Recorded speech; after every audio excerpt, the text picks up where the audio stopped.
I think it was Larry Kennedy saying hello from New York City, the FIDI. He calls it, I wonder why he calls it Hell Week. Financial District in New York. Bannero's on from Connecticut, Rick Bannero. The Fuzzy Fozy. Julia, you look to be in great shape. Oh, yes. Huh? Absolutely. Your lipstick, you were coordinating with the color of your blouse. We've got red and green. We've got port and starboard. We've got red, right, and returning today. That is Right. You on the right side, the co-host and the coordinating producer of the show, Julia Vatican, and I, of course, am your host, Tom Eamon, and we are in Studio B here at the Beach Street Yacht Club in San Francisco's beautiful Marina District, where we do this every Tuesday and Friday, almost every Tuesday and Friday at 1300 Pacific. And when you all are changing your clocks now down under and in Europe over the next week or so, remember, we are now on 1300 Pacific Daylight Time going forward. Fritz Mueller checking in from Miami, one of our patrons whom we appreciate very much. Alistair Murray saying hi from Melbourne. I mispronounced that on purpose, Alistair. Don't get Melbourne. Melbourne. Melbourne. Saying hi to Tom, Julia, and the Fozy. Yes, Tracker 1265. That's Ed Worley. It is Friday already. Christopher Gillingham, who is our newest, Julia. Yes. Our newest patron. Christopher and Jane have joined as patrons. We appreciate that very much. Alan Long saying hi from Lago Vista, Texas. Lago Vista. He moves around. Clayton Embley's on. We're going to feature Clayton here in the A block in just a minute, Julie, as we get going here. Happy Friday. Speaking of Clayton, happy International Clayton Embley Day. Oh, yeah. Do you have any idea what that means? No. Okay. Probably nobody else does either except Clayton. Coaching Corner, John Emma with his regular session here, his regular segment. Again on Weymouth Beach. He's preaching perseverance today, Julia. Oh, good. Corrector Kurtonic, I'm sure I know how most of you feel about this, but the IOC has banned transgender women from female events. That was just announced here in the last day or so. Yeah. We've got a nice feature on the Macao Match Cup that's going on in China. Oh, good. 8 teams are now through, as of the end of today, Friday, are through to the quarterfinals tomorrow, Saturday. They're waking up there now for Saturday. AC 38, we'll talk about that. I don't even really want to, but next Tuesday, our Tuesday show is the 31st of March. That's the entry deadline. We'll give you a quick update today on a ostensible supposed Australian challenge. Really? Mm-hmm. I still can't find Hyde O'Hara, but nor can Alistair Murray, but I think it's a pipe dream. The KK&K challenge, Sir Ben and John Sweeney's legal challenge. Those are the challengers, Julia. Yeah. There's an excellent article that appeared a couple days ago in Il Sole 24 Ore. This is the massive Italian publication, website, and paper that's sort of the Wall Street Journal and Financial Times of Italy about John Sweeney's court challenge. Oh, there is. Yeah, and I'll come with that. Give you a couple of excerpts from that excellent article by he's actually a Fozy. I think he's been on the show, Alex D'Agosta, the Italian journalist, esteemed Italian journalist. America's Cup Hall of Fame, the class of 2026, the inductees have been announced, and they will be inducted in October at New York Yacht Club. Last leg, I have a fabulous video. The North Sound Maxi Regatta wrapped up a couple of days ago. And some are calling it, talking with Mr. Dr. Andrew McIrvin, the Secretary General of the IMA, and he's been talking to some of the Maxi owners, including, well, I'll tell you who when we get to the segment, including the winner. Yeah. And they are calling it, the Maxi owners, the best regatta onshore and off. Wow. Meaning parties onshore, meaning the racing and the race management ever. Of course, the fabulous weather in the Caribbean, too. So how can you go wrong, right? And, of course, we have this day in history, Whiskey, Tango, Foxtrot, and, of course, our fantastic Fozy. This is the show that we call Yacht Racing News, Views, and Notables. Correct. That's Sailing Illustrated and our show number 921. Thank you very much for joining us. Julia? Sir. What are we celebrating today? Ooh, that looks like I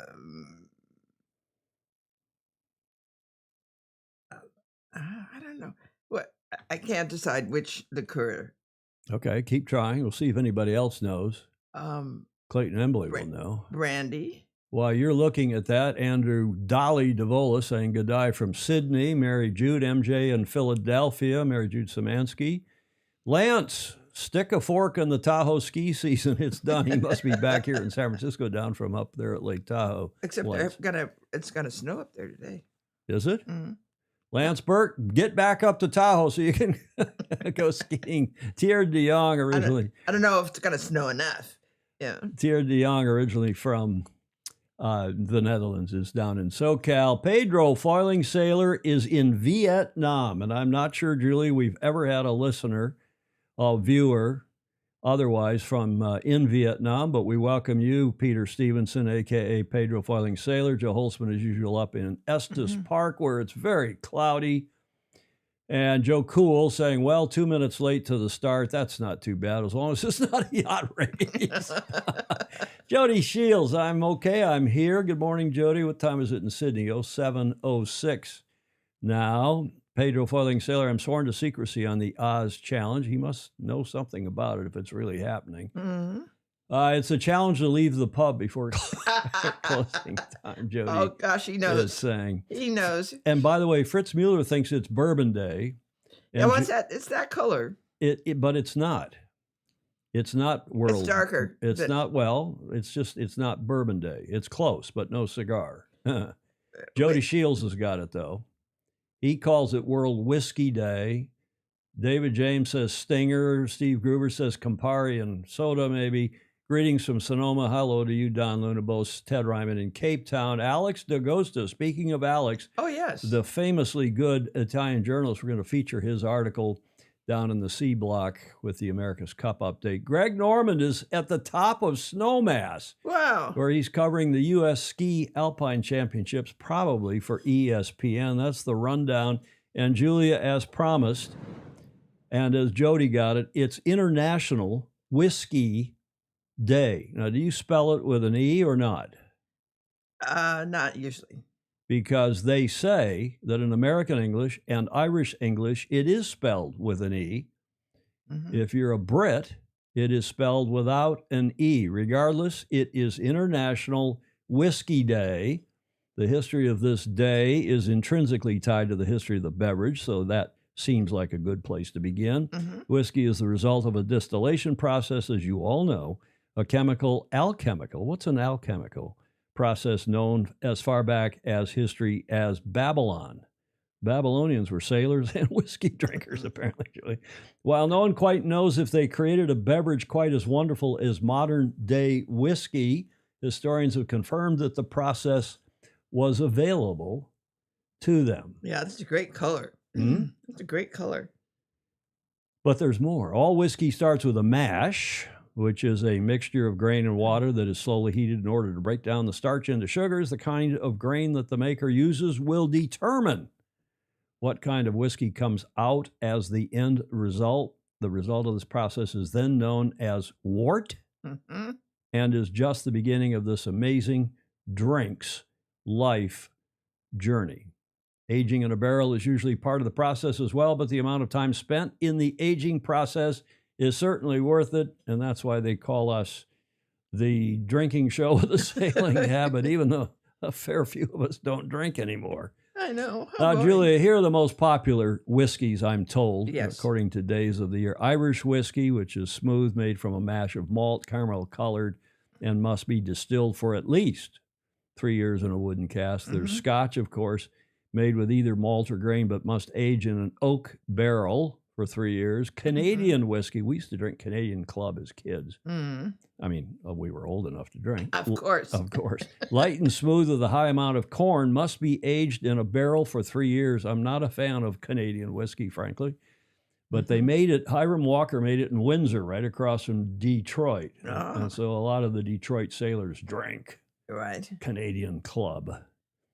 Bourbon whiskey, one of our favorites, made from at least 51% corn aged in a new oak barrel and must be 80 proof or higher.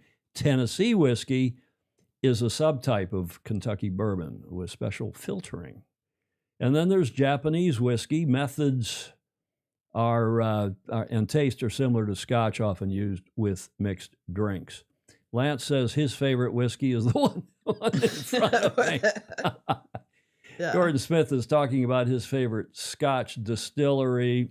But I was reading, Rhonda loves Southern Comfort. Now, there's a whiskey. Julia, you like Southern Comfort, too. No. Oh, you don't? No. I thought you liked it. Oh, that was my grandmother who loved a Southern Comfort Manhattan. Yes. But anyway, we carry on here because it is, I suppose, for better or worse, part of the sailing culture. And it is International Whiskey Day, Julia. And I have found, Yes. so that you won't think poorly of me, Oh, good. a quick video, very brief video on how to make one of your favorite drinks.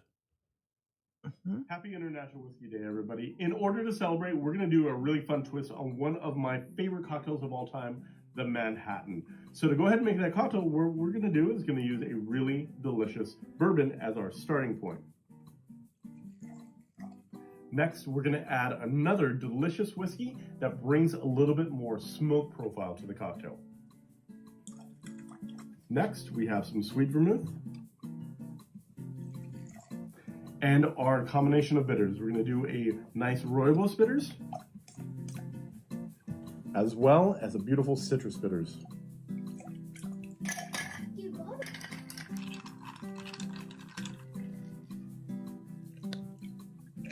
And to garnish, we're just going to add a couple of maraschino cherries. Ooh. Happy International Whiskey Day, everybody. Follow this channel if you want to learn how to make more fun cocktails just like this. Cheers. Yeah, follow this show, I guess, too. Julie, I had no idea that doing a Manhattan was such a complicated process. It isn't necessarily. It isn't? No, but and I like perfect Manhattans. Is that what's with Sazerac? What is that called? Oh no, that's a drink that is by itself, Sazerac. That's a whole different drink. Well, there's the guy with the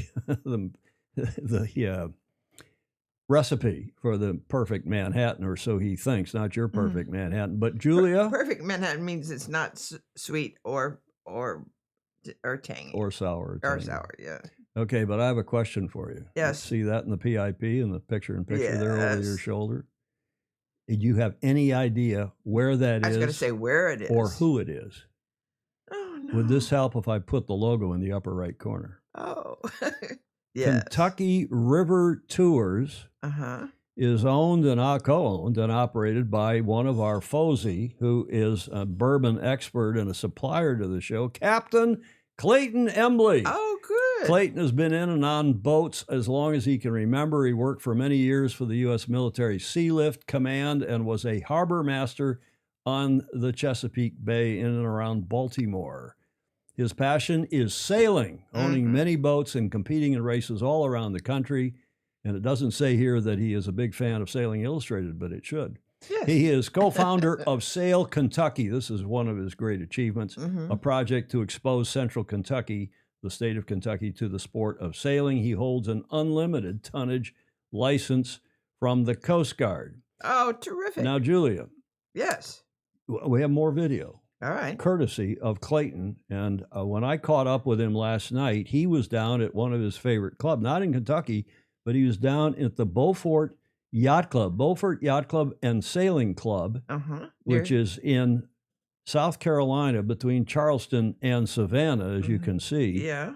And BSYC, not to be confused with the BYSC, is in South Carolina near Charleston. It's a beautiful club on the Beaufort River in what they call low country. That's the area up and down the coast there, Savannah and Hilton Head and so on. We had the Olympics in Savannah back in the Sailing Olympics in 96, and I can attest to what a beautiful part of the country this is.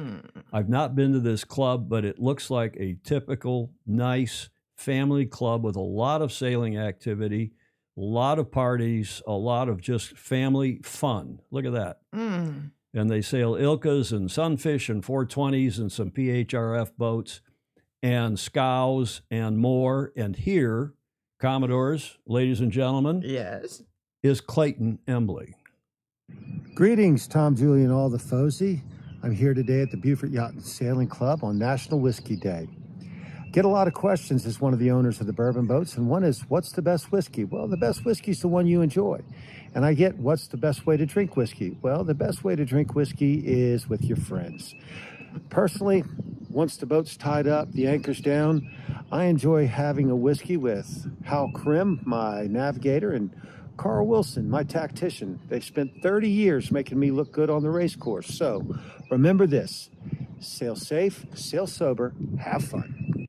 Sail sober. That's a new one, Julia, from Clayton Embley, who I thought was appropriate to wish us all happy International Whiskey Day. He being, now, if you want, Julia, for your coffee, in honor of this, I can reach here to the back counter.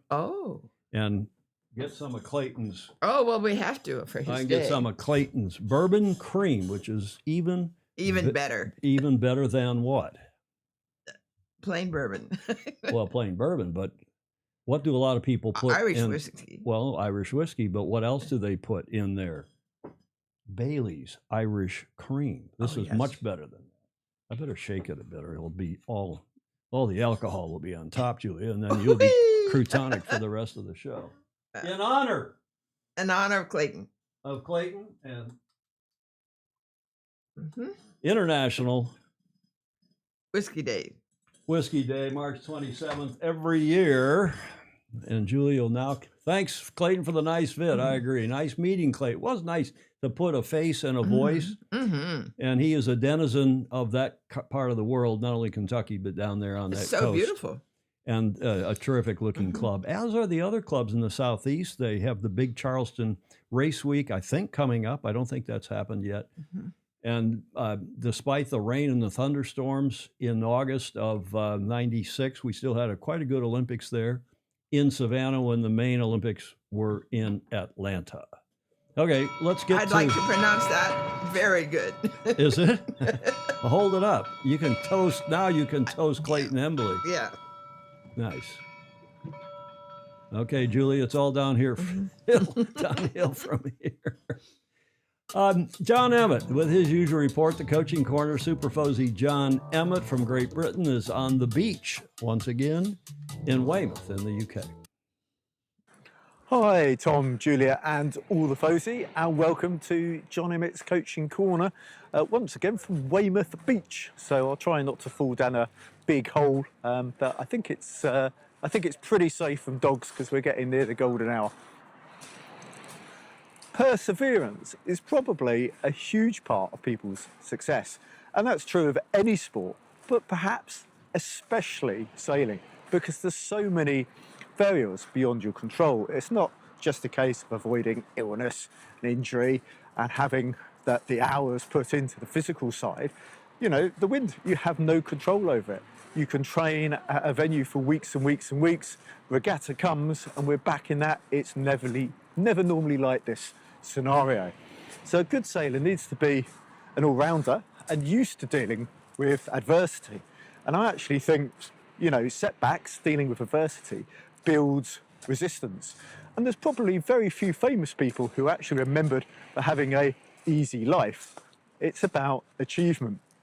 And that idea of perseverance is probably very connected to mindset. And that is, you need to take the attitude that a mistake is a golden opportunity to learn. And indeed, it's possibly only by making mistakes you can go forward. A lot of life's inventions, I think a good example is the sort of blue cheese and whatever, were happy accidents. The person who discovered the penicillin or whatever possibly wasn't actually going out to make that discovery in the first place. It was a happy accident. And I think, you know, Newton and, is it an apple on the head, or maybe I'm mixing my stories up there with William Tell.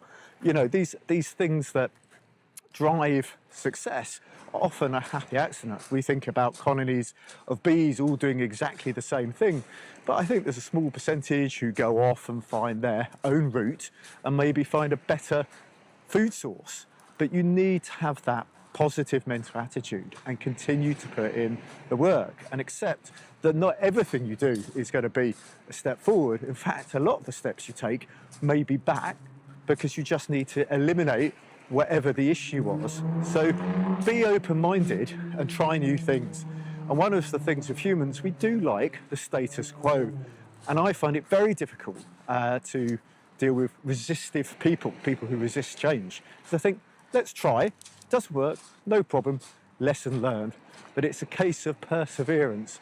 And just think, there's so many things in the world which are very different from, say, 50 years ago. And imagine if they'd just stayed the same. So, on that note, sail fast, sail safe, and most importantly, have fun. I thought he was going to sail sober. I should have tipped him off that after I got, except he'd already submitted his report before I got that from Clayton. You think about serendipitous. What other inventions? Oh gosh, lots. The one that comes to my mind is the microwave. Yes. Remember that? The guy Yes. was trying to invent something with microwaves. I don't remember what it was. I worked with a guy who was part of that group. Oh, it was? And he had a chocolate bar in his shirt. Yeah. He turned the microwave on and his chocolate bar melted in Yeah. his shirt pocket. Yeah. He probably melted half of his body, didn't know he was irradiating himself. Yeah.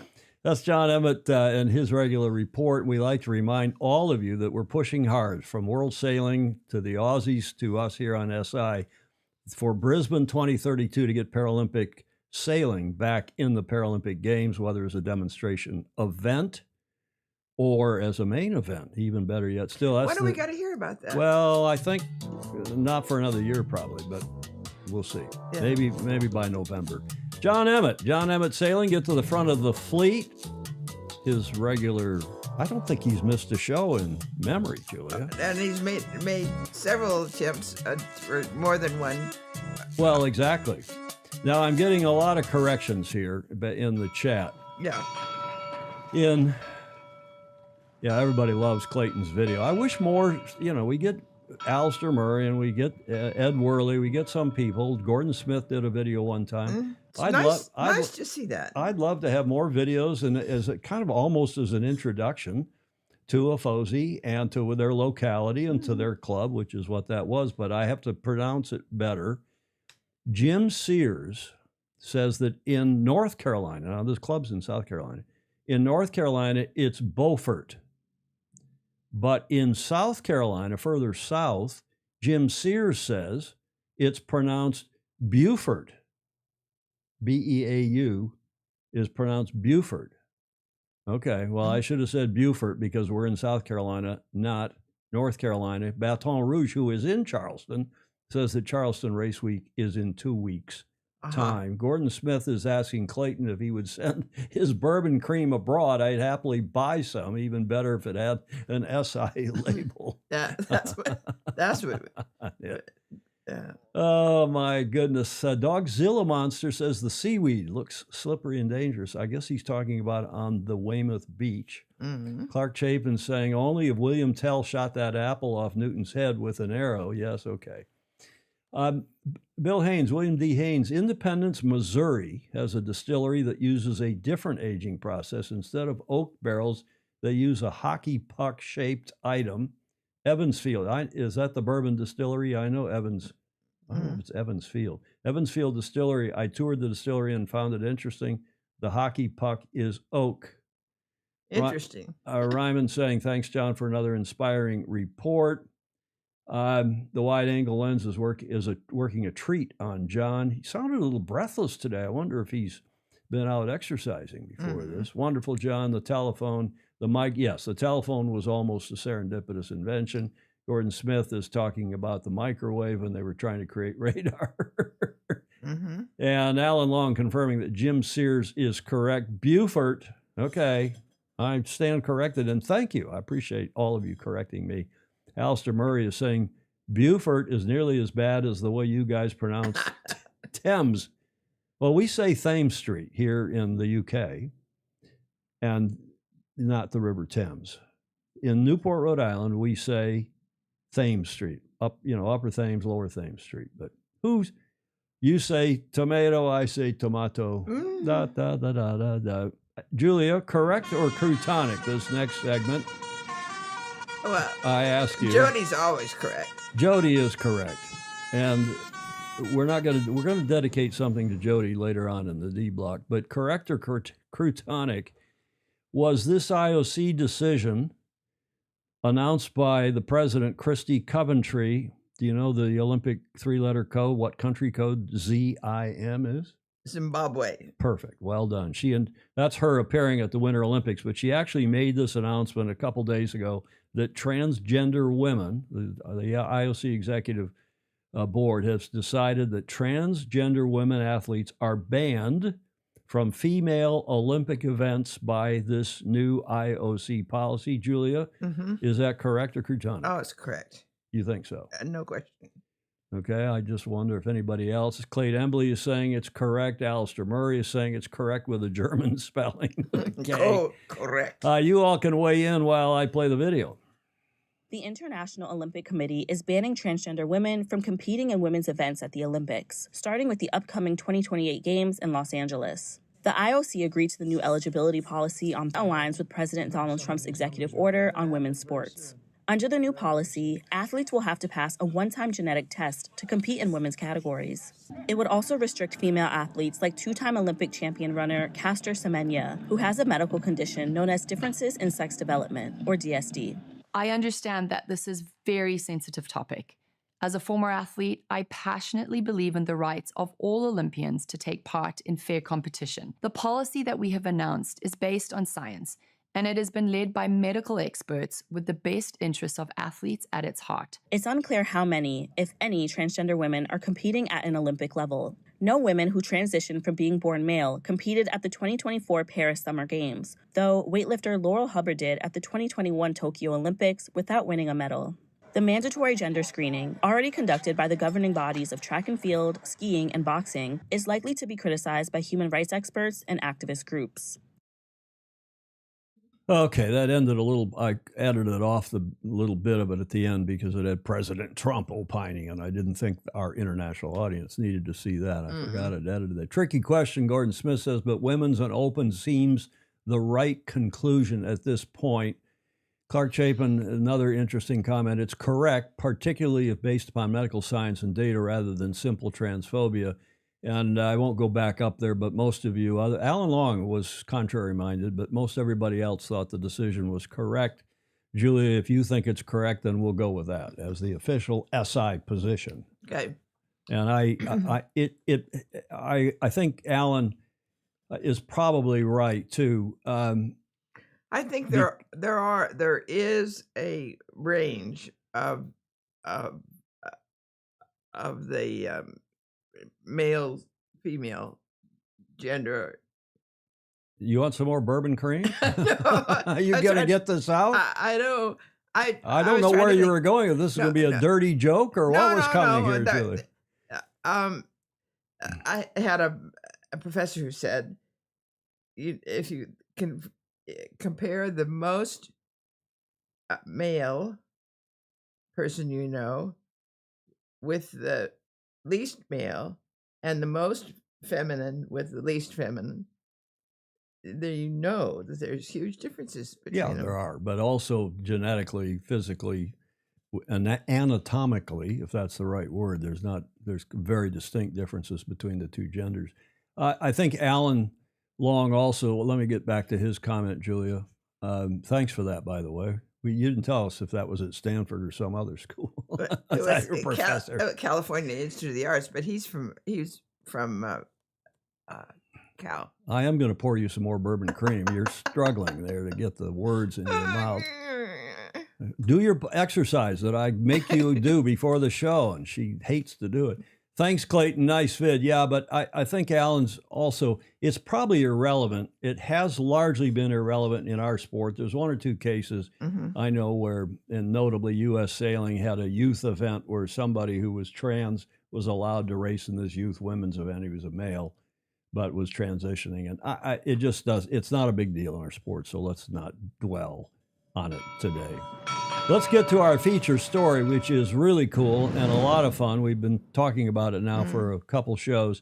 The 2026 season of the World Match Racing Tour has kicked off. Their first event of the year is in Macao in China. It started the 25th, will wrap up tomorrow, Sunday. It's Saturday down there now. On Sunday the 29th, the Macao Match Cup, the WMRT's opening stage, and they have had pretty good breeze. It's a little light there normally, or often. pretty good breeze. The round robin phase wrapped today. Each of the teams, 12 teams, raced each of the other 11 teams once. Yes, that's in the round robin. mm-hmm. And as you would expect, the top 4 sailors there, according to their ranking, Cole, Yanni, Ian, and Aurélien, ranked because who's not there? I want to call. I'm having now my brain phase. I always call him Scott Poole because I used to coach this kid in hockey in Ann Arbor called Scott Poole, but it's Chris Poole, who's ranked number 1. He's not there because presumably he's working on his America's Cup challenge on Riptide Racing. He's trying to challenge through Sewanaka Corinthian Yacht Club. But numbers 2, 3, 4, and 5 are there. They're all through to the semifinals, as you will learn now from a terrific 4-minute report by one of our Fozy.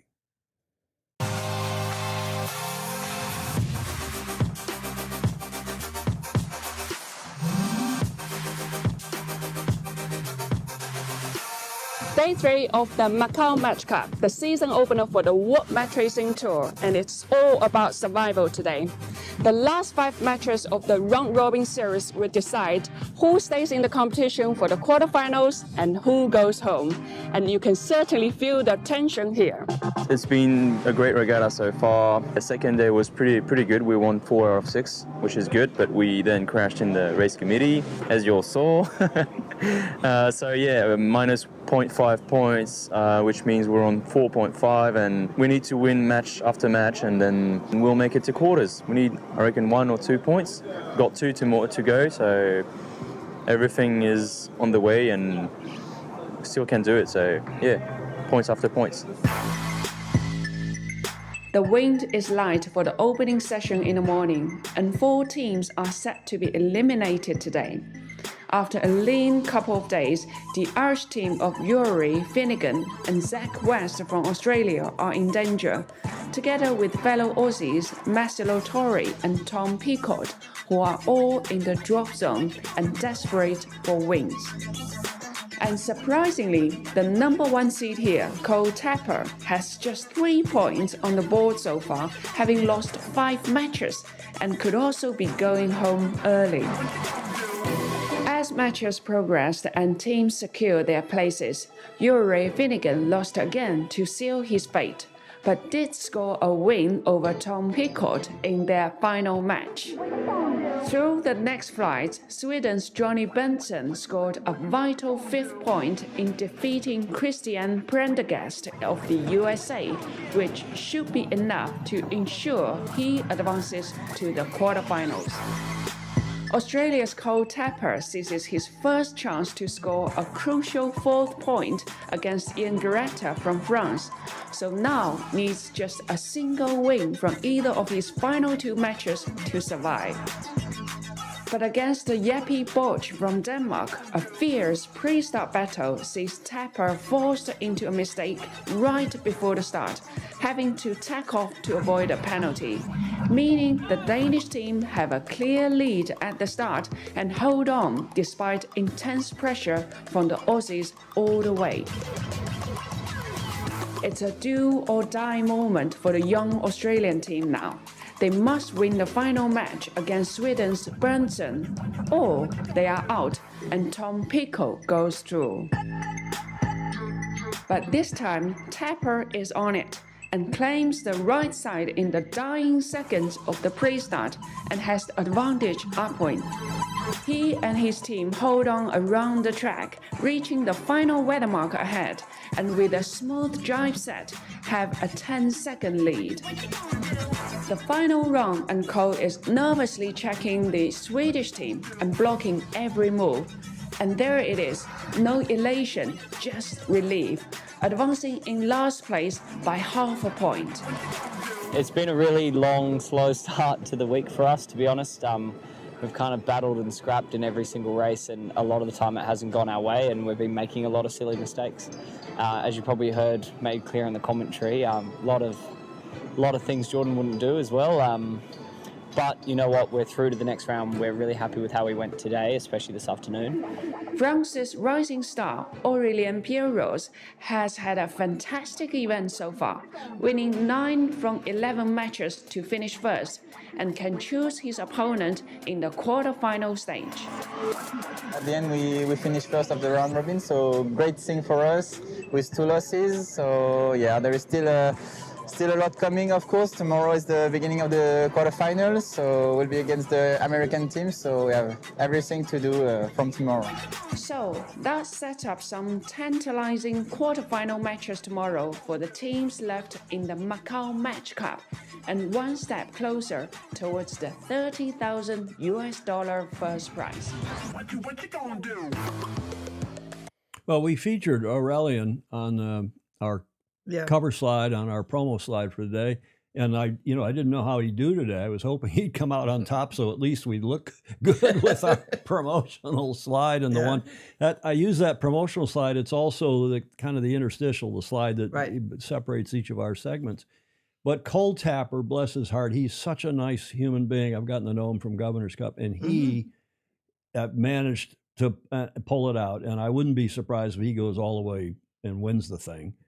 But isn't Lily, Lily Zhu Lily, if you're saying it in Chinese, Lily, Lizia Zhu in her Chinese name, isn't she fantastic? She is. Huh? Yes, absolutely. And she tells exactly what you want to know, and very I don't know how much of that she wrote, but James Pleasance, who of course is our Fozy and executive director of the WMRT and the WW, the World Women's Match Racing Tour, he's got a great television production team. They had a 5-hour, 46-minute live coverage from today. Wow. I watched a good bit of it last night, this morning, early, I guess, and maybe it was in replay, but what a fabulous television job they're doing at this event in Macau. And in an important place. Yeah, and that's nice work. Gordon Smith is complimenting her.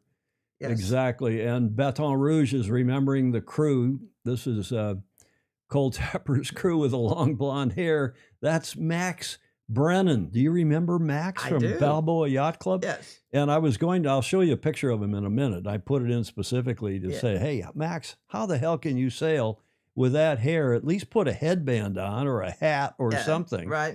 But he claims he's a little bit like Samson, that if he cuts his hair, he loses his strength. Max, good observation, Baton Rouge. That's Max Brennan. So that's the end of the round robin phase, and you can see that on 9 wins, they're about the 4th one down is Aurélien Pierroz. So he comes out of the round robin on top. He got to choose which of the other 7 teams he would race in his quarterfinal, and he chose the bottom team, which I think was Christian Prendergast from Chicago. But that's where that ended up today. And of course, it's, again, as I often say, it's Saturday down there now, and they're getting ready in, what time is it, in 04? I guess it's 04:30, something like that, in Macau. So they've got they got that behind them now, and then today, Saturday, is going to be the semifinals, the quarterfinals rather, and the semis and finals. So they've got a lot of racing to go in 2 days, 8 boats advancing to Saturday's quarterfinals. And here's how those quarterfinals, after the selection was done. Yeah, Aurélien picked Christian Prendergast from Chicago, from the U.S. He was 8th coming out of the round robin. So you would normally choose the team that's at the bottom. Not always. Right. You know, if you've just waxed somebody in one of your round robin matches, you might choose that team just because you think you got the mold. But, you know, I've seen it come back and bite you on Absolutely. I was so many times when you just don't pick the bottom team. Ian Garetta from France is racing Oscar Engstrom from Sweden. And then in the other quarters, it's Cole against Jeppe from Denmark. Of course, Jeppe Borsch, who's, you know, that guy, he's the veteran. Don't count him out. Yeah. And as is Yanni Berntsen from Sweden. He is also the, perennial winner on this circuit. And he's racing young. I can't say young. He's not that young anymore. He's youngish. Nick Egnott Johnson from the land of the long white cloud from New Zealand. Great kid. His mother was a great sailor. So there you are with the top ranked sailors all getting through, as you would expect. And I asked you, the Fosey, and Julia, who do you think, and I think it's going to be one of those four, but I'm not sure. It could be the other one of the other four. But if you were choosing among those four, Julia, who do you think will prevail and win this World Match Racing Tour, the Macao Match Cup? Well, it's not fair because I don't know that much, but Cole Tapper has a good experience of sliding through in victories. I agree with you. He used to race for what he called the CYCA youth team, or the CYC Cruising Yacht Club of Australia racing team, and he now calls it his Kairos Racing. Gordon Smith is cheering for Yeppe or Yanni. Pedro Foiling Sailor says it doesn't matter. Lily's the winner. And I agree with that. Well, between whoever wrote that, and if she did, or she probably helped write it, but then her language skills are just astonishing. Yes, and the video work with that. And by the way, and they turn those out promptly. Yes, they do. I got that this morning, mid-morning. Mm-hmm. So you give them full. They're working late through the night to get those video summaries, highlights out. So Greg Phillips likes Cole. He's Aussie, Greg is, and of course Cole is as well. Ted Ryman is choosing Cole. Well, I don't know whether to choose the guy that's gone through, come out of the round robin on top, round robin singular, or Aurélien Pierroz from France.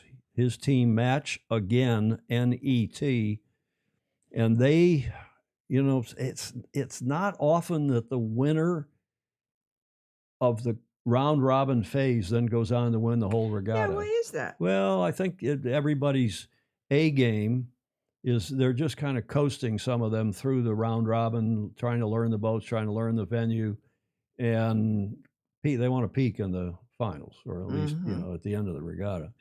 So I guess a lot of you might think Aurélien, and it would be nice. It was nice to feature a non-Anglo too on our cover for a change, on our cover slide. I think, though, you may be right, Julia. I think Cole Tapper and his team from the Cruising Yacht Club of Australia. And there's Max Brennan. Oh, there he is. How does he sail? Oh, man, if Denise Peterson is on here, and Max sailed with Jeffrey Peterson, and he's from Balboa Yacht Club originally. He went to Sydney to go to school, and I think he's become an Aussie. Oh, yes. But how does he sail with that? Oh, it helps. Why? You see the direction of the wind. You gotta be kidding me. He can't see a damn thing. He's got sunglasses on. He must be brushing his hair out. Anyway, I love Max. I'm not being critical. Well, I am being critical of his haircut. How does he see, Julia? Put a headband or a hat on. He loves it. Yeah, let him alone. Okay, I'll leave him alone. Okay, that's our Macao Match Cup report. Julia, what happened on this day in history? On the 27th of March, 1513. Oh, my God. 1513. 1513. You want a clue? Yes.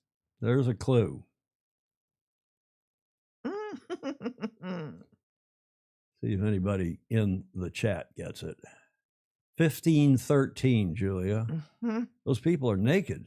I know. You could give that a finger wag if you wanted to, but it's art. It's art. There, I totally agree. Okay, you want another clue? That is a painting by the German painter Lucas Cranach the Elder from 1546 of the supposed Fountain of Youth. Mm-hmm. Well, we need a couple of those. Lance has made a clever comment. Here's another clue, Julia. I know they're not very helpful until I put the lower third on it, and you'll know immediately. David James, Clark Chapin. David is very smart, always doing the research, as is Clark. That is, Julia, see in the comments? Ponce de Leon discovers Florida, supposedly on this date in history. He lived from 1460, they think, to 1521. He died. It was an interesting way he died.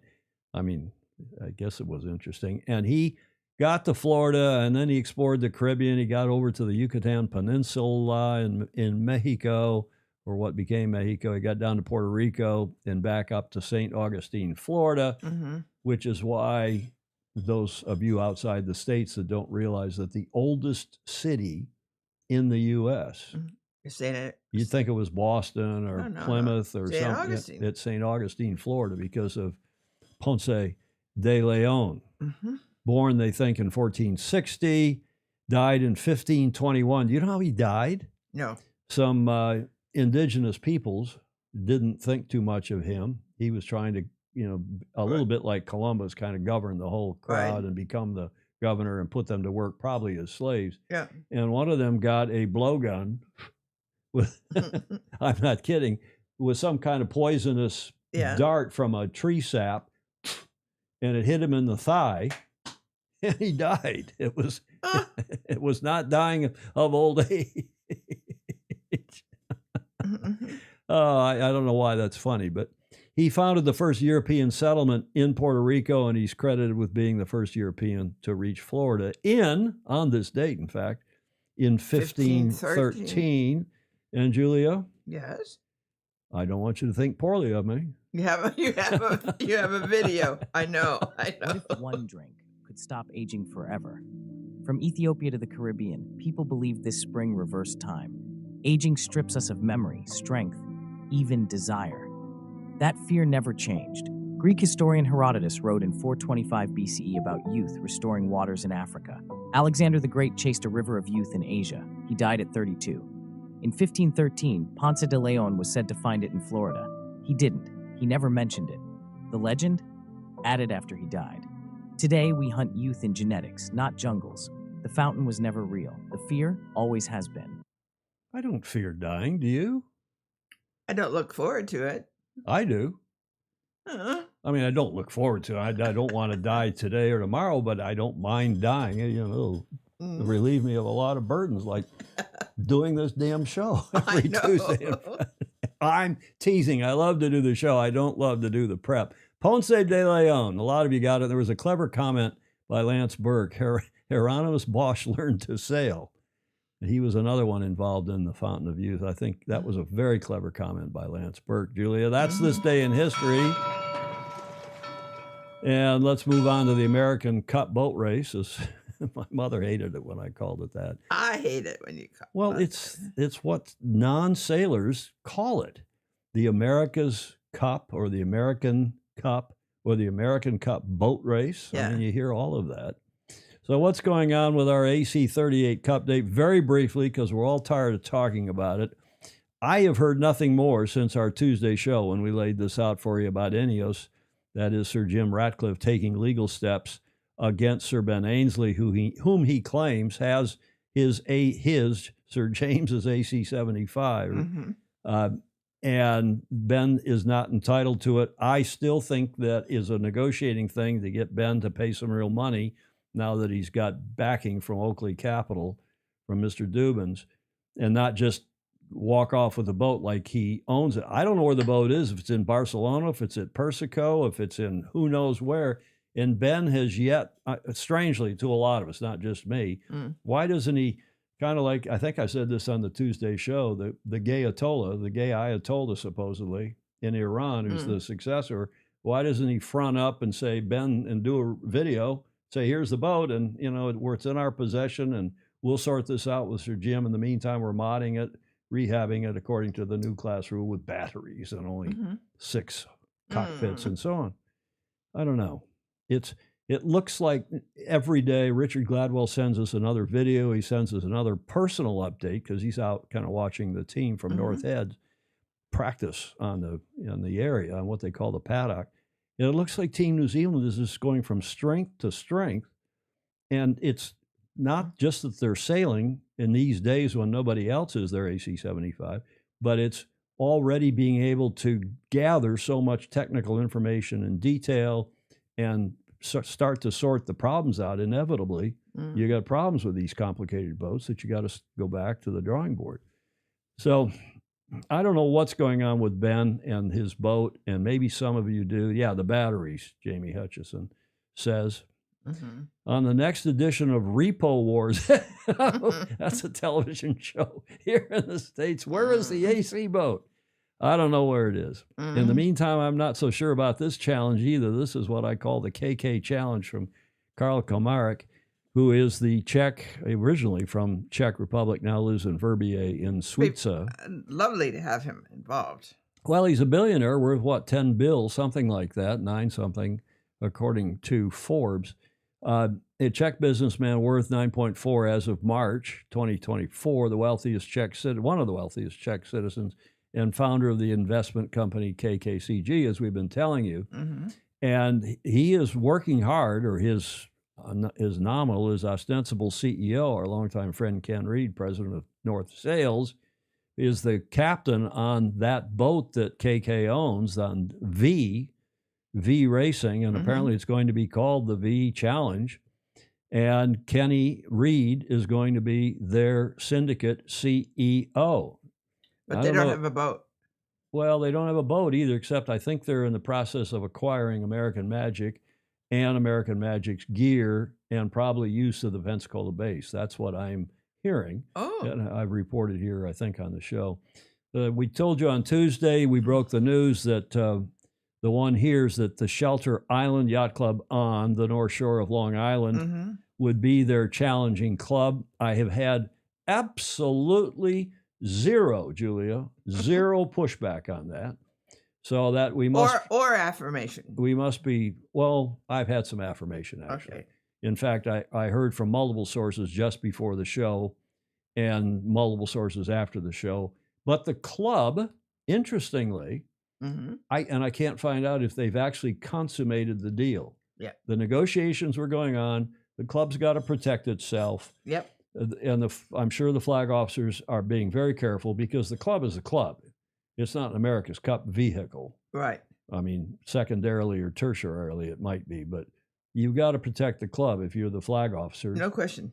And so the paperwork's got to be correct. You've got to have a good agreement, a good understanding as between the two entities, who's going to do what to whom and when and how and even how much. And getting in and out of the partnership. Well, exactly. What happens if it goes, you know, what's up? So I don't know. I don't know about this yacht club if the deal's been done, but I've had no pushback, and I'm assuming they will do the deal, but I haven't been able to confirm that. Now, you'll ask where, those of you outside of the Northeast maybe, or the U.S., where is Shelter Island Yacht Club? It's a great club in a great part of the world on the North Shore of Long Island. It's a long time joke that people from oops, I didn't draw that box very well. That people on Long Island pronounce the G. They pronounce it lawn like your front lawn, L-A-W, Lawn Island. The G goes on the second word, and it's from having a Long Island lockjaw. But from talking like you're having to smile all the time. So it's a nice part of the world. There are several other yacht clubs out there. There's Montauk Point, which, of course, those of you who watched the movie Jaws will remember that. And then closer in, you're in New York City, where all these good clubs are on both sides of Long Island Sound. And then, of course, they're only a stone's throw from Shelter Island Yacht Club across the Sound over to Newport, Rhode Island. So we'll see if that happens. How far is that? About 20 miles? Oh, gosh. Somebody help me in the chat. I think it's far. It's across. It's not that far. It's maybe 19 miles across the Sound from there. I've taken the ferry from Shelter Island over to someplace, but I can't remember. Somebody will help us out in the chat. From there to Newport, it's longer than 20 miles. Pretty good piece. Okay, well, that's the latest on that. Now let's talk about John Sweeney for a minute. He is he's pressing forward with his challenge. He's not filed in court yet, but John Sweeney, who's been involved in the Cup on and off since, I don't know, 2000 when he was with Don Riley's team, America True. Yeah, Fritz Mueller says it's more like 60. Is that, Fritz, is that to Newport from Shelter Island to Newport. I think that's right. Just across the sound. I think it's only 20 miles, give or take. Okay. But John Sweeney is still pressing on. He's gotten the attention of the Attorney General. He is corresponding with the Attorney General, or at least the the head of the department called the Charities Bureau, which is where the America's Cup has fallen in the past when these legal issues have come up. And he has filed, not yet in court, but he's got a complaint which he has sent to the AG. And John is hoping to get the AG, Julia, to act on his own. Yes. Supposedly the AG, the Attorney General. It would help a lot of things. Well, yeah, indeed. But the Attorney General, this Charities Bureau chief, Jim Sheehan is his name, supposedly has written to the RNZ, I haven't seen the correspondence, and has asked them, hey, what gives, what's going on? And this could evolve into quite a deal, or it might not. The AG may throw his hands up in the air and say, no, there's smoke here, but no fire, for example. Hey, boys. Now, here's a little bit of news, is that it's starting now, that is John's complaint is starting to get picked up in the mainstream media. Now, we mentioned at the top of the show, I think he's been on the show. I'm not 100% sure. I've known him a long time. He's a great journalist from Italy, Alex D'Agosta. And he writes for, among other publications, Il Sole 24 Ore in Italia, in Italy, which is more or less the Financial Times or the Wall Street Journal in that country. And there was a big article, I mean a big article, an authoritative article, and a fair article, and a thoughtful article that Alex D'Agosta, that they published of Alex's writing a couple days ago. And the headline was, America's Cup, a complaint in New York raises legal and governance challenges. The America's Cup 2027 in Naples is at the center of a legal dispute that reopens the debate on the charitable trust, nature of the trophy, and its governance. This is a Google trans of the original in Italian. And man, I can't read the Italian, but I have Meg read the Italian. I haven't for this article, but I often do. And the Google translations are getting so good. I read, it's a long article, and I read through it. And at one point, Alex, used the word cup, and it got translated from the Italian to bowl in English. But, anybody reading the article would know what he was talking about. I'm going to give you a little flavor of the article with two excerpts. And this was his second paragraph after the introductory stuff, the basis of which you all know. John Sweeney is neither a journalist nor an impromptu protester. He is an historic Cup insider, a former top sailor, past campaigns such as America True and Oracle, then active in the recovery and management of IACC boats. He is not neutral. Indeed, he has for years held a strongly orthodox, that's a good choice of words, orthodox view of the Cup, traditional view or orthodox view, hostile to the technological commercial drift. But precisely for this reason, his step deserves attention. He has a step, in the legal direction. He has filed a complaint against the Royal New Zealand Yacht Squadron with the Charities Bureau of the New York Attorney General. And the file actually exists. In fact, I didn't say, but he's apparently got a file number back from the AG, which means they are paying attention to it. The first clarification, however, is decisive. We are not dealing with a case that has already been filed in the Supreme Court, but with a complaint of alleged violations submitted to the Attorney General, who may do nothing, who may ask for clarifications, or who may investigate further.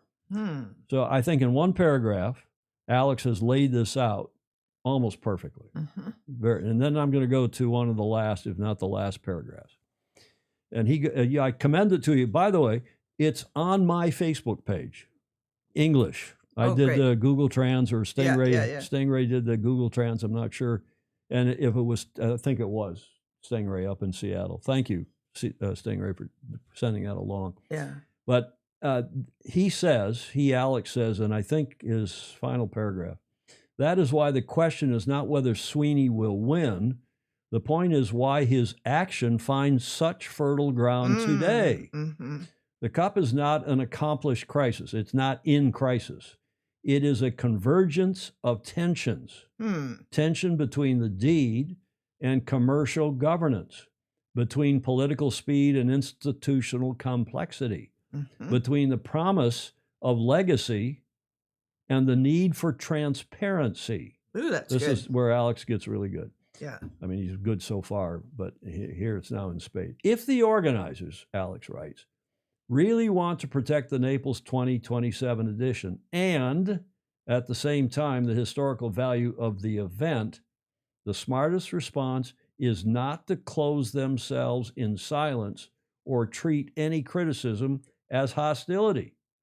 It is to raise the level of transparency, which is what you've heard from Hamish Ross, Ed Worley, myself, John Marshall, Margarita Bottini Marshall, any number of other people who've been on this show.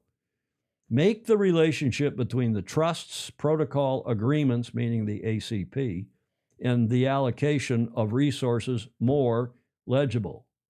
In an event of this scale, destined for an area that deserves to express it at its best, governance must be at its best before the boats. And I don't know about you, Julia, but I thought Alex did a superb job. I was going to say that's really well done. Yeah. And that's the whole article is on my Facebook page. I posted it a day or two ago. Now, there's a lot of comments. Let's look at a few of them anyway. The article is remarkably balanced and well-informed for a mainstream publication. David James says, well, that's because Alex is so well-informed, knowledgeable, and good. Google Trans, Gordon Smith. Google Trans, no, it's not a trans athlete. Allowed at the Olympics? No, there's Fritz Mueller agrees down in Miami. He says it's a well-written article. Clark Chapin says, I'm neither an attorney nor do I play one on TV, but it seems to me that Sweeney lacks standing to sue himself, hence why he's working with the charity division of the New York AG's office. Yeah, I've asserted as well, Clark, that John probably doesn't have standing to sue, not himself, but I think what Clark means is not to sue himself, meaning, John Sweeney means to himself do the suing. Yeah. I'm sure is what Clark means there. Yeah. Jody Shields says this is like Mercedes start the season 3 months before the rest of the teams and expecting the other teams to be competitive for the title. Crazy. Yeah, he's back on the issue of Team New Zealand. Okay, happier matters is that it's been announced now who the 2026 inductees will be for the America's Cup Hall of Fame, and that will be held once again I'd love that in the New York Yacht Club's beautiful model room at 44th Street in Midtown Manhattan, the America's Cup Hall of Fame, to induct Glenn Ashby, 3 of the Beacons clan, the photography and other clan from Cows, Peter Eisler, and Lowell North. The Harrisoff is how the locals pronounce it. Marine Museum and America's Cup Hall of Fame welcomes Glenn Ashby, the 3 generations of the Beacon family, contributing to a photographic collection covering 150 years of the Cup. Peter Eisler and Lowell North as the class of 2026 inductees of the America's Cup Hall of Fame.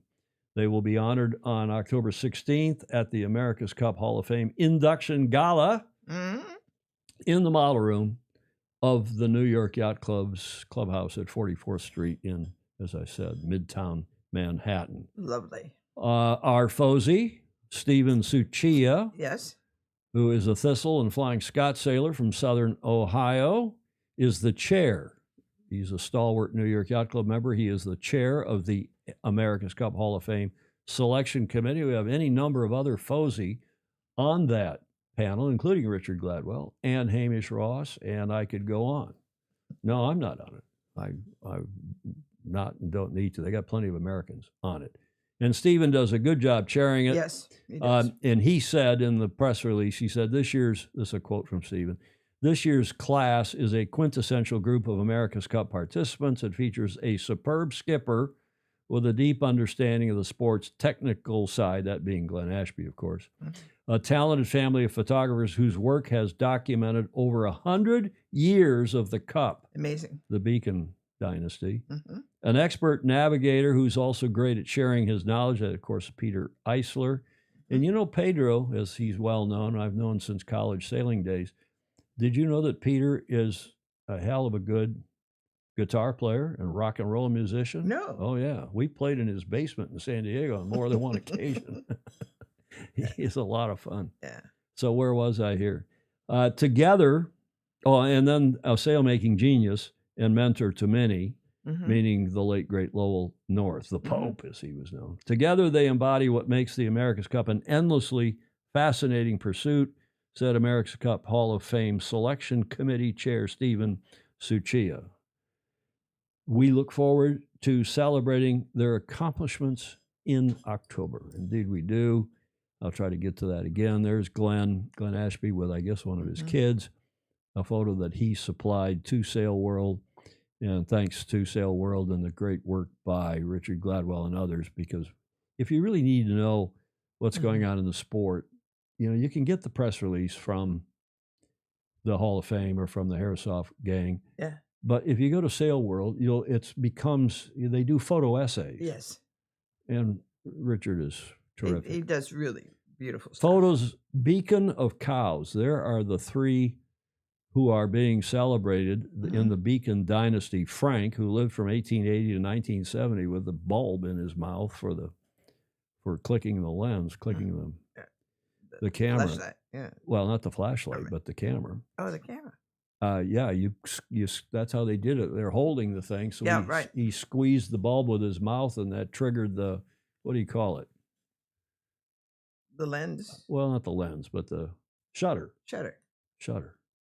That's, I'm getting old, Julie. That's me too. Keith, in the middle, who lived from 1914 to 2007, and then Kenneth, who's about my age, is extant. He's still around, and they will be celebrated along with the others, including Peter Eisler, Pedro, from the U.S., and Lowell North, the Pope, who passed away in 2019. That will be at the New York Yacht Club in the Model Room at 44th Street on Friday, the 16th of October. I commend the occasion to you, and if you want a ticket, I wouldn't wait, because this thing sells out, and I think it will again this year in a hurry. So go to the Harrisoff Marine Museum. You can Google America's Cup Hall of Fame, and it'll take you right there to the website. You can buy a ticket there. They're not cheap, but they're well worth it. I mean, the whole evening is fabulous. It's black tie, as you will have seen, and I commend those evenings to you. Now, not to be outdone, Magnus the Magnificent, Magnus Wheatley, had I think it was his latest blog post yesterday. I'll give him last word. The America's Cup Hall of Fame Committee have nailed this, as they do every year. And it's a beautifully run organization that is considered in its approach and detailed to the nth degree. I've had a brief insight into how these nominations are approved, and it's a lengthy, ongoing process with much debate. In Ashby, North, Eisler, and the Beacon family, it's about as good, Julia, as it gets. Roll on October, and I'll bet you Magnus will be there. I think he's going to be at the commissioning of Harbor Court out in Newport in May. Magnus is a new, fairly new since December, member of the New York Yacht Club. So, Wow. He's got to go there and use his club. Yes.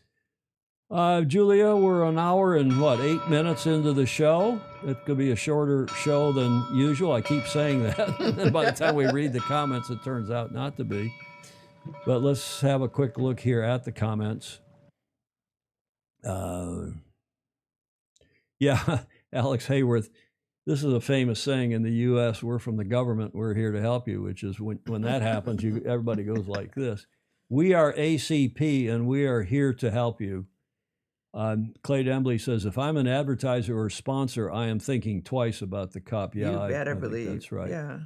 Ed Worley, anyone can alert the New York Attorney General to suspected improprieties to the actions of trustees of any trust, of any deed, of any charity, and many have. No Peggy, once again, Gordon Smith's referring to, Julia? Peggy the monkey. The monkey, yeah. He really, he wants the monkey to get justice. Chris Fury, all great inductees. Jamie Hutchison, what a group. David James, he's going to Beacon of Cows, or going to Beacon of Cows, as a holy pilgrimage every sailor should make once. And I agree. You get some nice jewelry there, too, while you're at it. Especially delighted for the great Gash Bee, as the Aussies call him. Eisler is also an equestrian. Peter is? His daughters, you mean, Clay Embley. I didn't know he. Aperture, Alan Long. I think Shutter was what I was trying for. Mhm. Tom and Julia, thanks for all your diligent work to cover the global yacht racing scene. Alex Kent is saying, thank you, Alex, for your kind comment. And that gets us, Julia, well and truly to the last leg. And I've got a fabulous video here for the last leg from the North Sound Maxi Regatta. Oh, yeah. Down in the Caribbean. And it was, and I think it ended Tuesday. And I heard from Mr. Doctors, I think I said at the top of the show, from Andrew McIrvin, who is the Secretary General of the International Maxi Association, how he was hearing from owners and how the owners were saying this was a spectacular event. And of course, the weather's nice. Yes. But apparently both the race management on the water and the party management on shore It's equally important. was superb. Two legs. Go, go, go. Trimming all the way out. Full speed over here. Keep your angle there. 3, 2, 1. Crazy.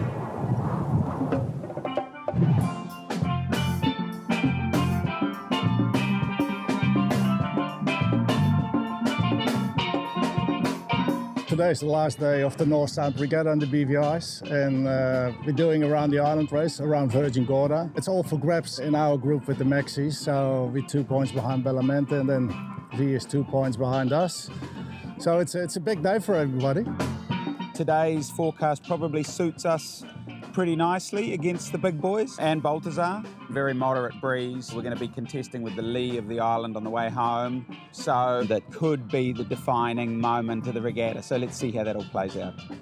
Around the island last year, it was probably the best race of my year. I hope it to be the same again today. It's going to be great. We're sailing out past Necker, around the top, into the Atlantic, and then finish upwind in the flat water. We need to beat the blue boat. Leopard is our target today. We need to get in front of them. There's prizes to be won and lost, watches to be won, so all to play for.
Winning the Maxi division was always the goal. The overall is kind of gravy, but when you're sailing against little rocket ships like the 72s, it's really hard to do. So we really set our goal on the Maxi division, and that's what we accomplished. And I think the whole team is really kind of proud.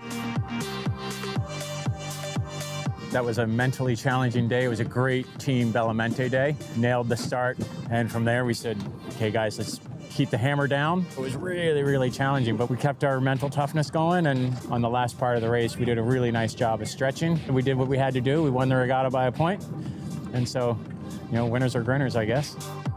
To come out with 4 wins, it's really special. I mean, it really is. You know, to win these things is a big deal. It was light, and yeah, but we're looking going, this is the most beautiful place to sail in the world, by far. I mean, come on, it just doesn't get any better than this. The winner of the 2026 North Sound Maxi Regatta Performance Class, Freya. The winner of the Maxi 100 class, B.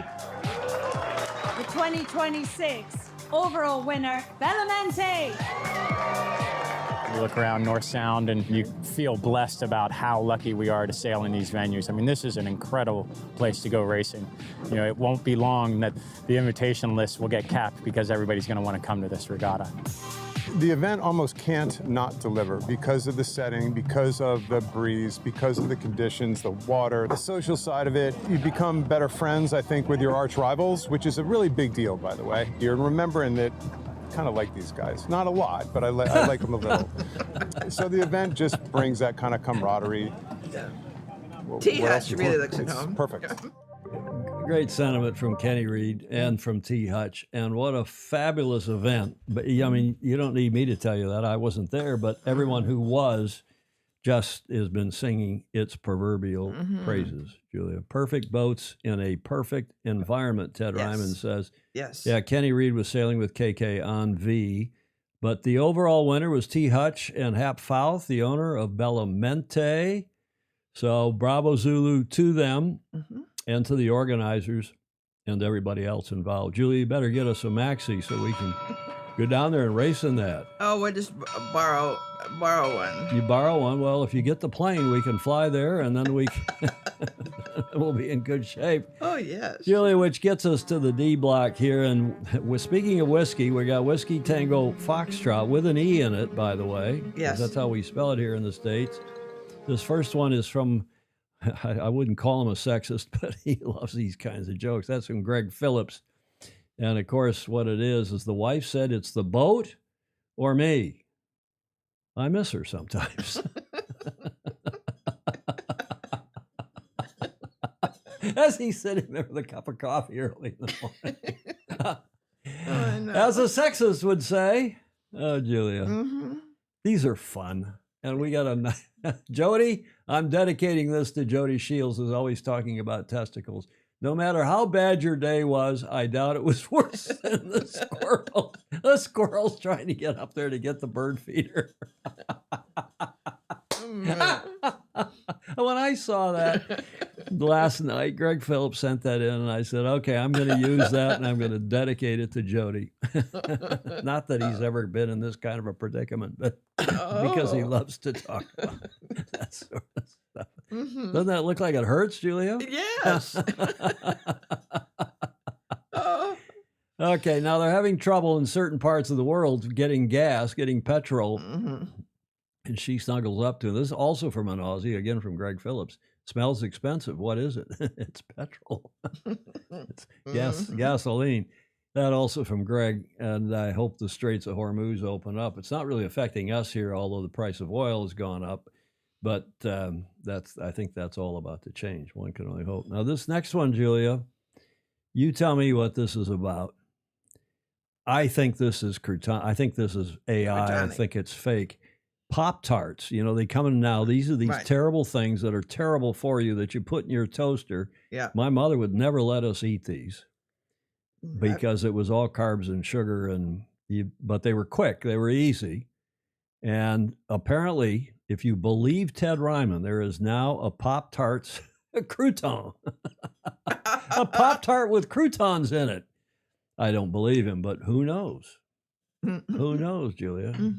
Back on that squirrel, Gordon Smith says, that's nuts. Jody Shields himself is saying, is that why they call it the squirrel grip?